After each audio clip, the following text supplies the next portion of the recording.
Distributed Leadership and Collaboration, a conversation on shared decision-making.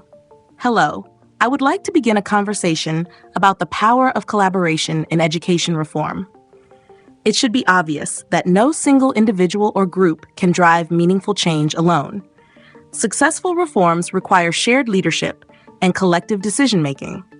But doesn't it follow that if we want lasting improvements, we must move beyond traditional top-down leadership models and embrace a system where educators, administrators, and policymakers work together as equal partners? I have observed that in many education systems, decision-making is concentrated at the top, leaving teachers and school staff with little say in policies that directly impact their classrooms. Can you imagine how much more effective reform would be if teachers, the ones who work with students every day, had a real voice in shaping education policies?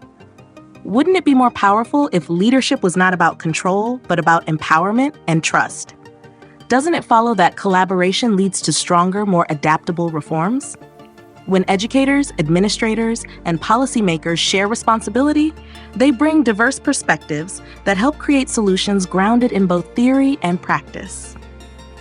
It should be obvious that policies designed without teacher input often fail because they don't reflect the realities of the classroom.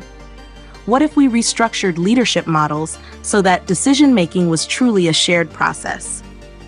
Wouldn't it be more effective if education systems encouraged co-creation, where policies are developed with teachers, not just for them? It is time now to recognize that distributed leadership isn't about reducing accountability. It's about increasing engagement and effectiveness.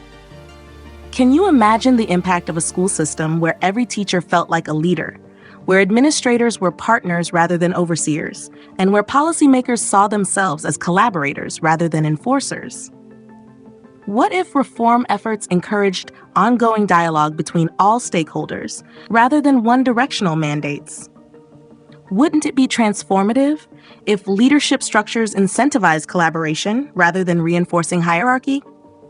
I have observed that education systems with strong collaborative leadership models, where schools, districts, and policymakers work together, tend to implement reforms more successfully. Doesn't it follow that when decision-making is shared, reforms are better informed, better received, and more sustainable? It should be obvious that when teachers are given a seat at the table, they feel more invested in the success of reform efforts. What if school systems actively trained and encouraged teachers to take on leadership roles, rather than limiting leadership to administrative positions?